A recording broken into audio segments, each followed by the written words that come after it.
প্রতিদিন একই ঝামেলা করতে আর ভালো লাগছে না। কার ভালো লাগে ভিউয়ার্স বলেন? প্রতিদিন একই ঝামেলা করতে। তো আমার সাথে কি ঝামেলা হইলো আজকেও পুরোটাই আপনাদের সাথে শেয়ার করব, দেখাবো ইনশাল্লাহ। তো আসসালামু আলাইকুম ভিউয়ার্স, কেমন আছেন?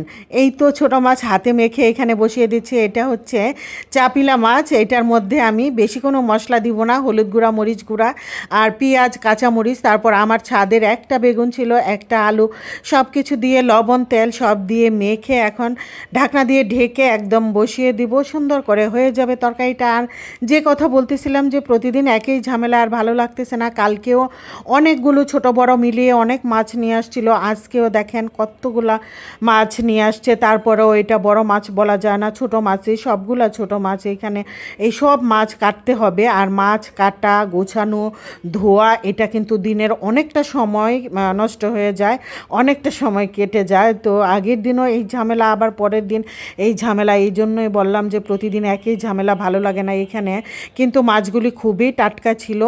এখানে হচ্ছে চাপিলা মাছ আর কাচকি মাছ একসাথে মিলানো, কিন্তু মাছগুলো ছিল সতেজ। চাপিলা মাছ আমি আলাদা করে নেব, আর কাচকি মাছগুলো সবগুলো ভালো করে পাথর থাকে, ঘাস থাকে, ভালো করে এগুলো ফেলে বেছে দিয়ে সবগুলো কাচকি মাছ আমি রান্না করে নেব।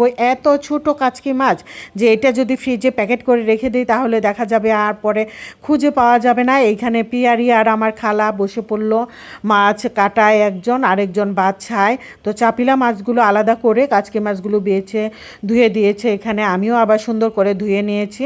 তারপর একদম সব মশলা দিয়ে হাতে মেখে বসিয়ে রান্না করে নিয়েছি। একদম ছোট ছোট মানে পোনা মাছের মতো কাচকি মাছ। এত মজা ছিল।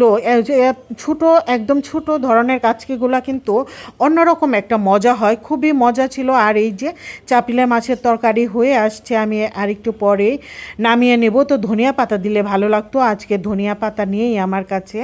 আর হচ্ছে ছেলেরা বলতে পারে যে আম্মু ছোটো মাছ দিয়ে ভাত খাবো না। বাচ্চারা বলে কথা, সবার বাসার বাচ্চারা একই অবস্থা করে, তাই ওদের জন্য একটু চিংড়ি মাছ ভিজিয়ে দিয়েছিলাম আমি। তো ওই চিংড়িটা ভুনা করে নিচ্ছি। চিংড়ি ভুনা করে নিলে দেখা যায় যে আর কিচ্ছু বলবে না, মজা করে খেয়ে নেবে। আমার মনে হয় সব বাচ্চারা এই চিংড়ি মাছ পছন্দ করে। আমি বড় মানুষ যেহেতু চিংড়ি পছন্দ করি, তাহলে তো বাচ্চারা পছন্দ করবে। আর হচ্ছে যাদের অ্যালার্জি নেই, আবার যারা চিংড়ি পছন্দ করেন, তাদের কাছে চিংড়ি যেভাবেই রান্না করুক না কেন এটা মজা লাগে, ভালো লাগে। আমি চিংড়িগুলো প্রথমে একটু ভেজে নিয়ে একটা সাইড করে রেখেছিলাম। তারপর পেঁয়াজ কুচি দিয়ে দিলাম। পেঁয়াজটা এখানে একটু ভাজা হয়ে যাওয়ার পর একটু একটু সব মশলাই দিয়ে দিয়েছি। জিরা গুঁড়া, রসুন বাটা, আদা বাটা, হলুদ গুঁড়া, মরিচ গুঁড়া সব কিছু দিয়ে কষিয়ে নিয়ে তারপর একটু ঝোল দিয়ে এখন ঢেকে রাখবো। এই তো নামানোর আগে চিংড়ি মাছটাকে এই যে এরকম রেখেছি, শুকনা শুকনা একটা বাটিতে সার্ভ করে নিলাম।